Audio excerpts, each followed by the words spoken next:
Don't mind my dog drinking. I don't feel like I'm gonna find quiet with this thing around. I am going to do something a little different. I'm going to tell you guys a story that I experienced personally.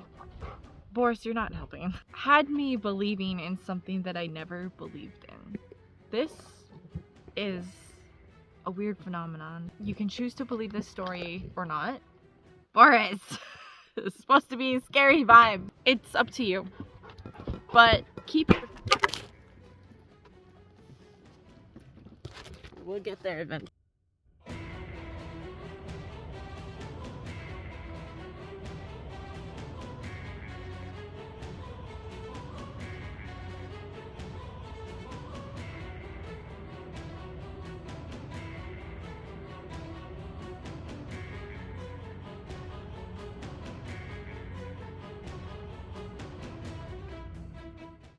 I want you to keep an open mind, because you can go through your whole life not believing in things just because you haven't experienced it yourself personally or haven't seen it with your own eyes. But a lot of things that I've experienced can't be explained with our human minds, and I thought that this could be a new little series that we could start here on this channel where we talk about unexplained things in Samy Bee's life. So I'm going to tell you this story because I was at a concert last night and I was talking to somebody who basically confirmed a very unexplainable thing that I saw a few years ago. So let's begin this story. It was probably 3 or 4 years ago that this happened. Maybe, probably at least 3 years. My boyfriend and I were hiking up north, and where I live, it's the most northern city in the province. And so up north is basically all trees and forest and no people, barely any people. And so there's this little town up there, and you go past it and it's just lakes, trees, rivers, creeks, ponds. It's so beautiful. There's bedrock. It is like so beautiful. I love going up there. But let me start from the beginning. When my boyfriend and I first met, he took me to this beautiful bridge that goes over these rapids, and it was so beautiful. And in the distance you could see this big hill, and there's no trail to it. It's all just bush and trees and falling over trees, because I think there was a forest fire there at one point. And he's like, how cool would it be to like go up there and look at the view? And I'm like, oh my gosh, that would be amazing. And he's like, let's go. And I was like, what? There's no trail to get there. Like, we'd be like bushwhacking. And he's like, yeah, so? And I'm like, okay. So we went and we started walking, and it wasn't easy to get there, but my God, was it worth it. And it was just the most beautiful experience, and the trees. And at that time we were still kind of inexperienced hikers, if you will, so we didn't have any like bear spray or weapons or anything with us. I think maybe we had a machete, but even then I'm not sure. And we got to the top, and it was just the most beautiful view. And like I said, the experience to get there, like it was tough, it was hard, but it was such a magical feeling, because it felt like we were one of the only people to ever set foot there, because like I said, it was just this random bedrock of a hill in the middle of the north that probably not a lot of people took the time to go explore. It just was such a beautiful, magical trip. And we ended up going back a different way and along the water, and it actually took quite a while, but it was always this very special memory to both of us. So a few years later, Brian wanted to take me to that same spot. It was so different this time. Just something inside of me said, no, like, you're not supposed to go there right now. So we began the walk, and my instincts were so strong, and they kind of kept telling me to turn around, and I didn't want to listen, because we went all the way up there, which was like a 3-hour drive from where we lived, and I just felt like it was such a waste if we didn't. So I brushed those feelings aside, not thinking much of them. And they kept coming in stronger and stronger. I told Brian about it, and he's like, well, do you want to turn around? And I was like, no, I want to keep going because we're all the way here, but these feelings are so weird. They're so strong. It got to the point where I began feeling extremely sick, like needing to throw up.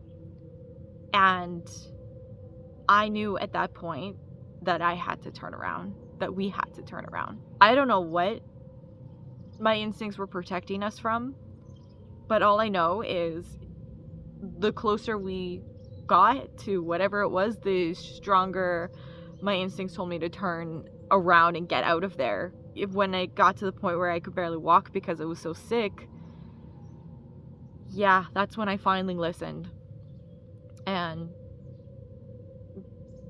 thank goodness that Brian was very supportive of that. He's like, all right, let's turn around. And the instant that we turned around to go back to the car, that sickness went away. And I turned my head to look backwards, and it like started to come up again. It was the weirdest feeling. I will never forget that. The closer to the car that we got, the better I felt, and it was like a freaking relief. It was just such an unexplainable feeling. So since we couldn't walk to our hill, we had to find another place to hang out for the day, right? You're all the way up there.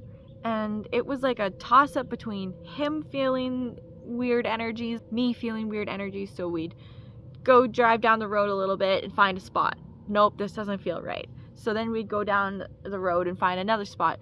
No, now I feel like this doesn't feel right. It was just the weirdest off day. It was so strange. So finally, we find this road that leads to a lake.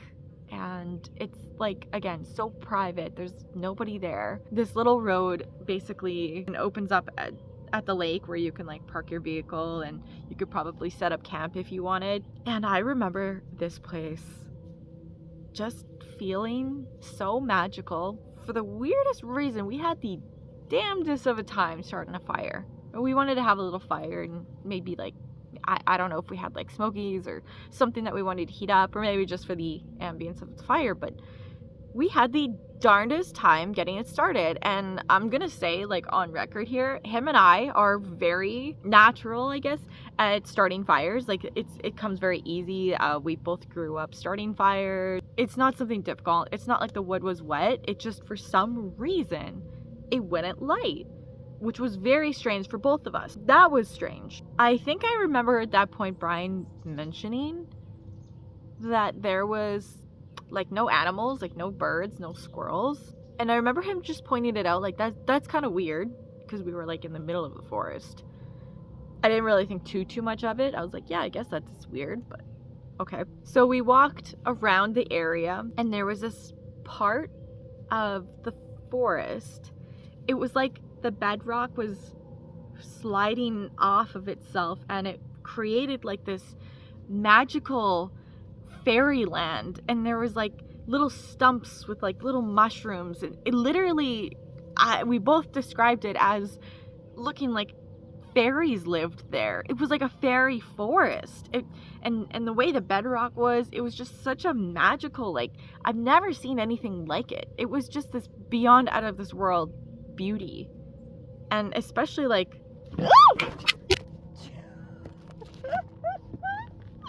oh my god. I'm scaring myself more, making sure I'm okay. Oh, I don't know what that was. Oh my god, it's like daytime. I couldn't even imagine telling the story at night. I would not be able to sleep. All right, so this place, okay, thank you for checking on me. Thank you, I'm okay. It was just out of this world. It was so beyond beautiful, and the ground was all moss, and there was like the coolest plants, and the trees like just let the right amount of light in, and it was like glowing green. It was so beautiful. It was just something else. As we were walking through the woods there, we didn't go too far in, like not too deep into the woods, just a little ways in, just enough to kind of experience it. Boris, you're definitely not going to add to like the horror effect. I don't remember who seen it first, but you know how when you step on moss, it sinks a little bit, and then when you take your foot off, it kind of slowly starts to come back up. Eventually it will resume its normal form, but once you compress it, it takes a little bit of time. Well, we saw a footprint at least this big, like a human footprint, like this big, very fresh, right where we were.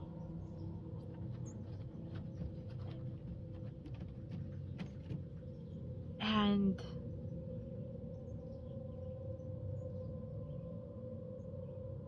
like, we both studied it, but whether we wanted to believe it or not, it was real. It was right there in front of my eyes, and I could have sworn I took a picture of it, but going back over my photos, it's not there, which I think is very weird, because I'm like 99% sure that I took a picture of it.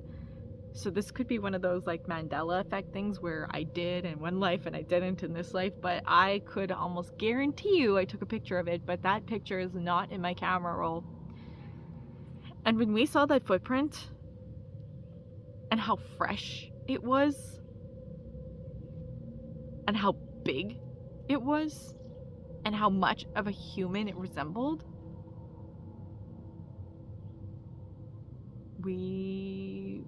well, before we decided to get the hell out of there, Brian said, "Stop. Listen." And I was like, "I don't hear anything." And he's like, "Exactly." And that is the moment I realized I've never heard such silence in my life. And there's only been a few times in my life where I've heard the complete vacuum of space silence. I don't know if any of you guys have experienced that, but there's not a single ounce of wind or a leaf or the water or a bird or movement or squirrels or nothing. Like, I don't just mean wildlife, I mean, like, it goes so silent that you'd think you'd be deaf. Like, I don't even think I could hear my tinnitus ringing. It was so silent. I've never experienced that before that happened. And that's when we realized that we needed to leave. And very quickly we made our way back to the vehicle and got in and we left. We never went back. And I think about how beautiful that place was so often, but that footprint was real. We saw what we saw. It was real. And I'm not gonna lie to you, I never really believed in Bigfoot or Sasquatch because scientifically it doesn't make sense. You know, you have a big creature like that, you'd think it would have been discovered by now, so it can't be real. It's just myth, right? But I'm starting to believe that they are real and they possess some sort of magic, and they only be seen if they want to be seen, and they can turn like invisible or something. I'm not entirely sure, but the truth is what happened that day was real, and I don't know if it had anything to do with the feeling that I felt earlier in that walk to the big rock, but that footprint we saw was so alarming. It was so big, it was unexplainable, and the silence that followed, and it was just something I can't explain. So that was years ago. That probably happened at least 3 years ago. Last night I was talking to a guy who is from up there, way up north. I just thought, I wonder if like, I didn't know if he believed in that kind of stuff, right? But I just wanted to tell him the story. So I said, "Have you ever heard of this lake?" And he's like, yeah, I have a trapping line like right beside it. And I was like, oh, okay, well, I have a story about that lake. And so I told him that story. And he goes, okay, I have a story for you. And I was like, okay, so first of all, he's not giving me vibes that he thinks I'm crazy for saying that. So he goes on to tell me that his cabin, his trapping line in his cabin is just the lake beside it. And the lakes up there are so close together. There's so many that it's literally like probably well within 2 to 5K away from each other, like very, very like sisterine lakes. His cabin is essentially there. He said one night he went to go do the hunting and the trapping alone. And he's sitting there in the middle of the night doing elk calls. And all of a sudden he hears this.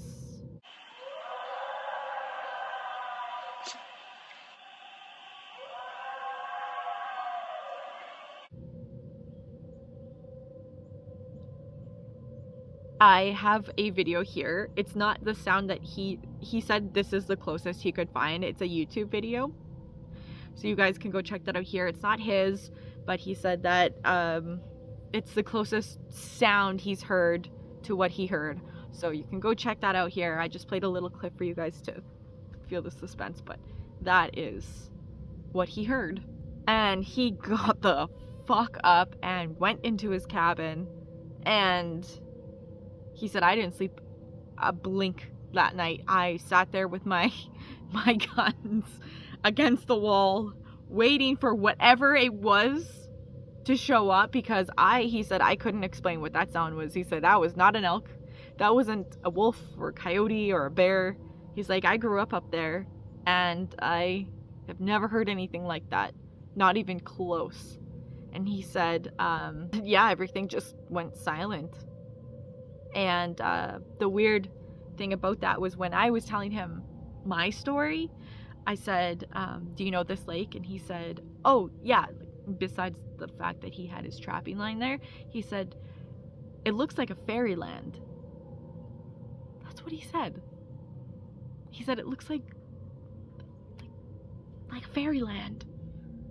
And I couldn't believe that he used the exact way to describe it as me and Brian, because that's what it looked like. And I just feel like, most people don't really think about that stuff because you don't believe in fairies, but it's like that was how he described it. I didn't describe it to him first. He said, yeah, it looks like a fairyland. The way everything is, it just looks like fairy tale. I just couldn't believe that he described that place the exact same way that I did. And then he goes on to tell that story that he heard that sound. It just made me think that if it was and I don't know when that happened to him. I don't know the timeline. I don't know if it was around the time that Brian and I were there, but the fact that he heard that sound in that area and we saw a footprint at least a foot long, like over a foot, and it was a human footprint. Like you could see the outline of oh my gosh. And he described that place as a fairyland too. Just confirming that everything we saw there was legit, that it actually happened, that it was real. I don't know, guys. I just can't explain it. And hearing that story last night gave me so many goosebumps. Like he literally pulled back his sleeve and he's he's showing that he had goosebumps, and I was like, oh, my whole body is covered in goosebumps right now. And that was pretty much it. And that was all we talked about it. But he said that he has a few stories of experiences and things up there, and I would love to hear more. But I wanted to share this with you guys, not only just for you, but so that I could go back and watch this video and remember what a crazy experience it was, to almost confirm that what Brian and I saw that day was absolutely and true and real. And it was probably something that we will never be able to explain in this lifetime. What do you guys think? I'm not making this story up, but like I said, you can choose to believe, you can choose not to believe, but this is a true story, and I just thought it was so interesting that someone was essentially able to confirm what happened to us was not in our heads. Even though I know it wasn't. It's just, I don't know. I think maybe Sasquatch or Bigfoot or whatever they are like magical, mystical beings. And, you know, the fact that it looked like a fairy tale land might have something to do with it. I don't know. But, yep, that is my unexplained mysteries with Samy Bee. I hope you guys enjoyed this little video. If you did, make sure you give it a like. Make sure you subscribe, because we're almost at my goal of 1,000 subscribers. And if you want to hear more unexplained mysteries with Samy Bee, I have a few things that I've experienced in my life that I cannot explain, and there's not very many people I share this stuff with, because most people would probably brush it off and say that I'm crazy. But when you experience things with your own eyes, or with your own being, with yourself, you know that you're not making it up. And unless you find the right people to believe you, those stories kind of just stick with you. So if you're interested in this kind of stuff, let me know in the comments. I would love to share more things that I've experienced in life that are just probably going to remain a mystery. And maybe some of them should, because I don't know if I want to know what made that big footprint. But thank you guys so much for watching, and I will see you in the next video. Bye, guys.